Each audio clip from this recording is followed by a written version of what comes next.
So hello, my name is Hahnekamp. I am a software engineer and I want to give you a jumpstart into Swagger or the OpenAPI tools.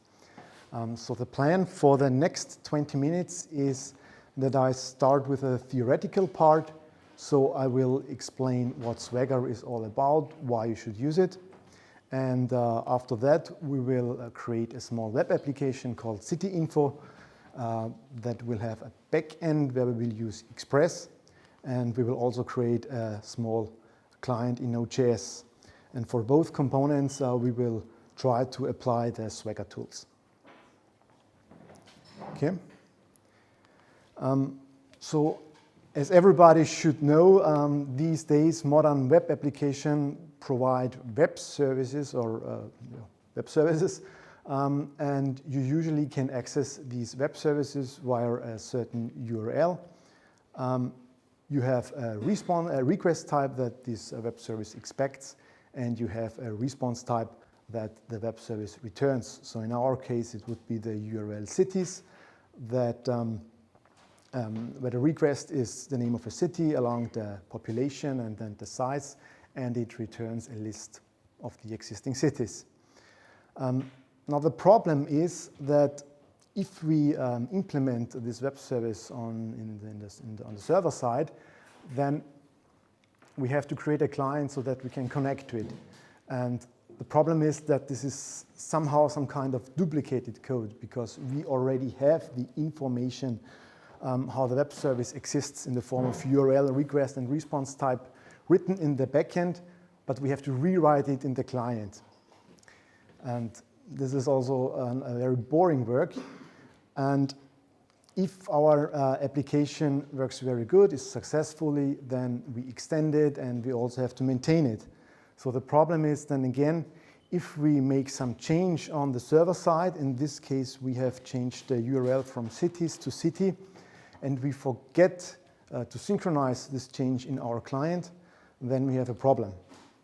The same is not just true for the URL, it can also happen that we just change a property in the request or in the response, and then again, if we do not make the update in our client, then we have again a problem. If your web application is based on microservices, then you have multiple problems, and it does of course get worse if you are using multiple technologies. So Swagger tries now to solve this problem. And if I would have to define Swagger, then I would say it is a solution for creating, but also maintaining and documenting web APIs. And the main target is, of course, to get rid of the code duplication in the client. We also don't want to do all this synchronization work each time we change something, and of course we do not want the bugs that can result from these works. So what Swagger, or how can this be done? In its core, Swagger is just a specification, and you might see the terms Swagger and OpenAPI, and there's a reason for that, because Swagger is just a brand name from a company that introduced this as a product called Smart Beer. And they decided that they want to open up their product so that also other companies can join it. And they said, okay, we create this OpenAPI initiative, which is actually Swagger.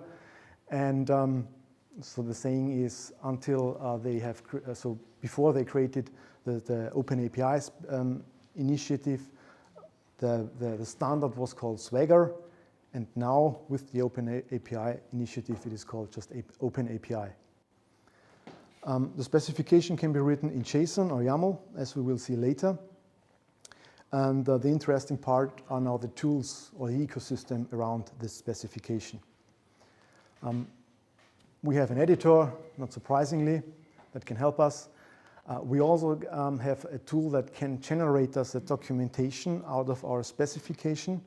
So if you are used to use Postman, the application, or you write your own curl scripts to access your web services, then this is something where Swagger can already help you because it can generate this automatically. And then we have the tools. And the tools themselves can again be divided into two groups. And the first group is called the API first, or the first approach. And in this approach, you don't write any code yet, but you start with writing the specification first.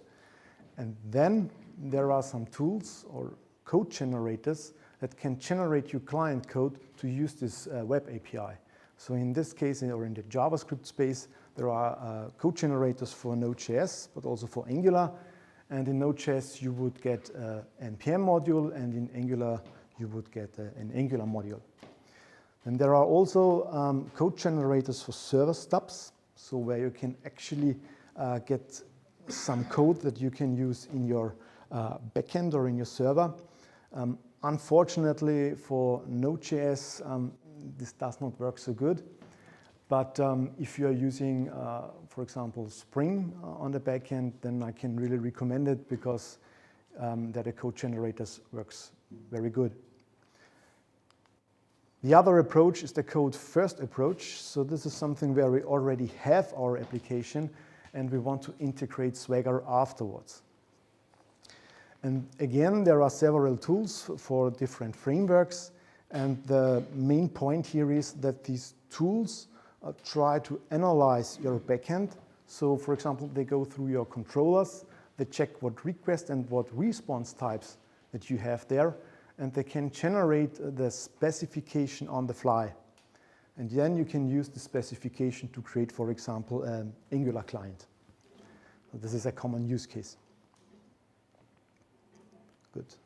This was it for the theoretical part. We will now create this city info application. So we will create a backend that contains 3 web services, list cities. Then we want something where we can add a city and also where we can delete a city. We want a documentation from our web service. And then we also create a Node.js client to access it. Good. For Node.js, there exists a module called Swagger. This is not a code generator, but it is a helpful utility that tries to support us when we work with Express in various ways. And I have already installed it. And the first thing that I can do is that I can create a project with it. So I can say Swagger, this is the command, project create server. Then it asks me what framework I want to use. I say Express, and then it generates some boilerplate Express application. Takes a while, and as you can see here, I have the directory server, and inside of this server there is this app.js that does not do very much. It just is this Swagger middleware and starts an Express instance. Looking at the dependencies, there's also not that much, just 2 dependencies, and that's it. And what I can do now is that I can start the Swagger editor right out of this Express instance. So I have to say Swagger project edit server. And this opens a browser window with already some predefined code. I'm just removing this. So this is now the Swagger specification on the left side, on the right side from your side. And yeah, so you just see here the version. You have to give an info, the title, where I can say city info, and the host. And what I'm going to do now is that I create a web service, or that I specify a web service that returns me a list of the cities. So it goes like this. We have here this path property. We have to set the URL. In this case, it is cities. We will talk about this one later. Bigger, yeah. Better. Okay. I have to define the HTTP method. In this case, it is get. I have to define an operation ID, which must be unique. and then I have to define what we are actually returning. And as you can see here, I am referencing to a response that I also have to define. So this is just the definition for the response called cities, where we say, again, it is just an array, again, of type city. So I have to define the type city, which looks like this. And city is defined that it has the properties name. We have a population, we have the size.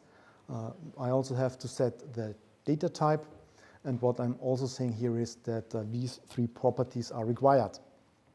And you can already see on the other side, this is the so-called documentation, the online documentation that was generated on the fly. I can see here the path that I have defined. I can see the HTTP method, and I also can see what it will return.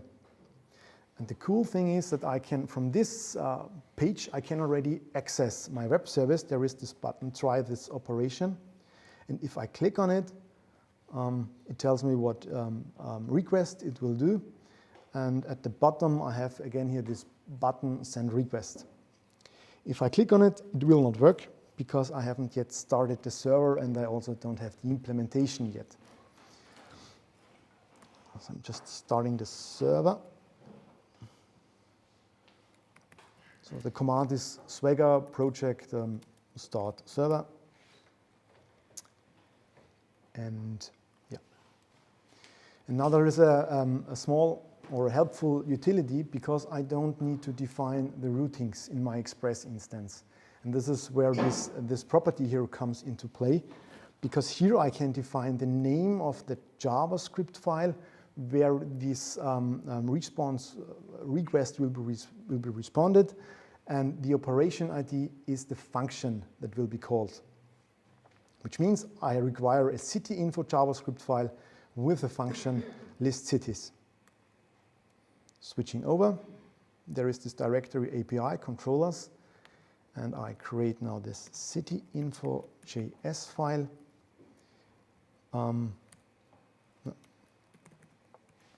So I'm defining here my data. It's just an array that contains Graz and Vienna as example cities.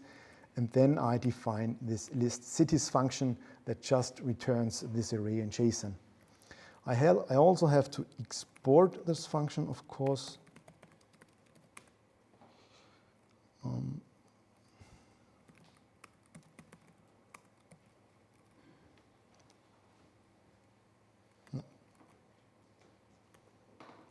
And if I now say again, send request, then it tells me there is a success, and I can already here see the response. And in the same manner, I will now create the add city web service and also the delete city service. So again, so in this case, this is the add city. I have to say, so the URL will still be cities, but this time I say the HTTP method is post. And since I'm also getting some input, I have to define here the parameters. And what I'm saying here, that the parameter, the input comes with the HTTP body. We call it name, and the data structure will be, again, the city structure that I have already defined in the beginning. And of course, we return again the list of cities. And the delete web service looks a little bit similar, with one difference, because the URL, in the URL, we will place the name of the city that we want to have deleted. We will use delete as HTTP method. And again, the parameters here, this time it doesn't come with the body, but with the path. So if I collapse on the right side, I see that the documentation has already updated itself, but I still have to implement this service, of course. So I say add city. And there is now also a further function from this Swagger middleware, because it puts a Swagger object in the request object, and there I can access the parameters that I have already defined in my specification. So I'm just requesting here the city that should be added. I push it to the array and I'm just returning it. And for the delete city service, I can again use this Swagger object again with the params object, and please note that it is not relevant if the parameter comes from the path or if it comes from the body. It doesn't matter. I can always access it via this Swagger object. Yeah, I also have to put it here, and yeah, I just say save, and I can now actually play with these web services already, because I can now say post, so I want to create a new city, and click on try this operation. And since we have defined now an input, the Swagger documentation already has prepared the required input fields for us, and it is also telling us that these are required. So I can say I want to add the city Linz, population. Okay, so that doesn't. Yeah. And then I just say send request, success, and I can again see that I have now 3 cities. And for the delete web service, again, I can also execute it here. There is already the parameter name, and I say I want to delete Graz. Again, send request, and as you can see, just Vienna and Linz survived. So this was the backend part of our small application.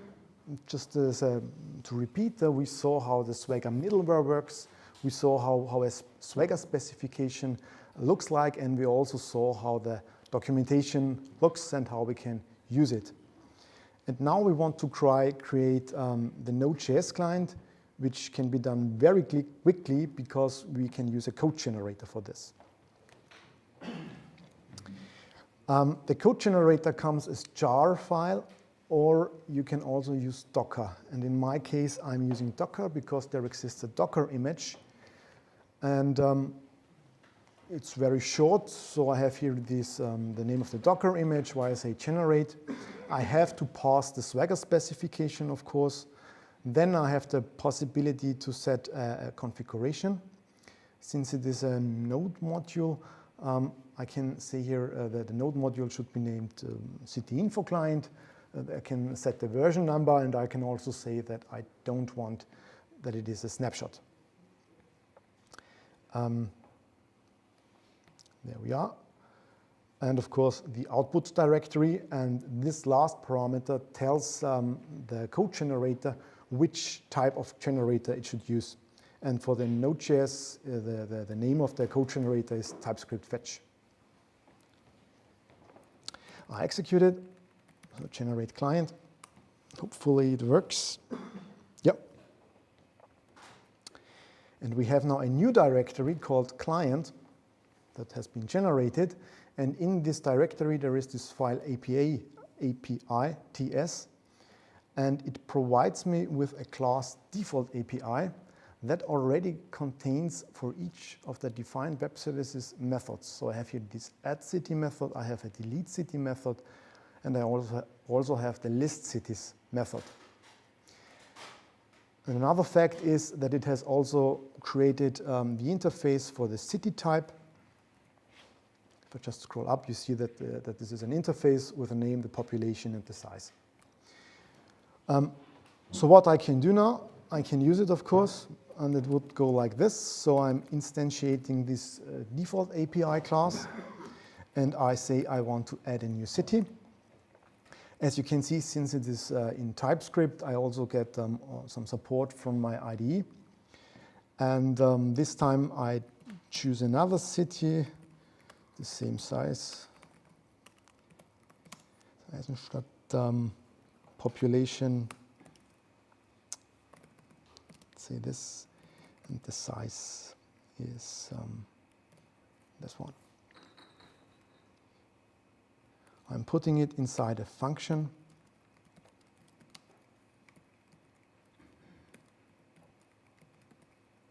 And I'm storing the results, so since it is a promise that I get returned into the variable cities. So now it seems correct, yes, and I'm printing out the response that I get. Okay, so I store this file, then I have to compile it, of course. So first I have to install the dependencies, which is just the fetch library. And the command is, then I run build. And then I can already execute this code. And as you can see, we have now 3 cities with Eisenstadt. And if I go back to my documentation and I cross-check, then again I can see that this is Eisenstadt. And I think we are already out of time, but I want just to demonstrate how it looks like if you have to maintain this application. Because as I said in the beginning, we have to maintain our application. Things change all the time. And in this case, I just changed the URL from cities to city. I store it. I don't have to do very much on the server side, because if you remember, the Swagger middleware creates the routing on the fly. What I still have to do, that I have to regenerate my Node.js client so that this new information is also there. So I'm just copying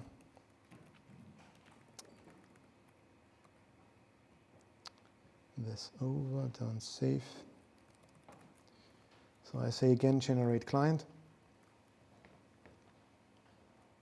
As I didn't change any types or so, just the URL, I can just paste the code before again.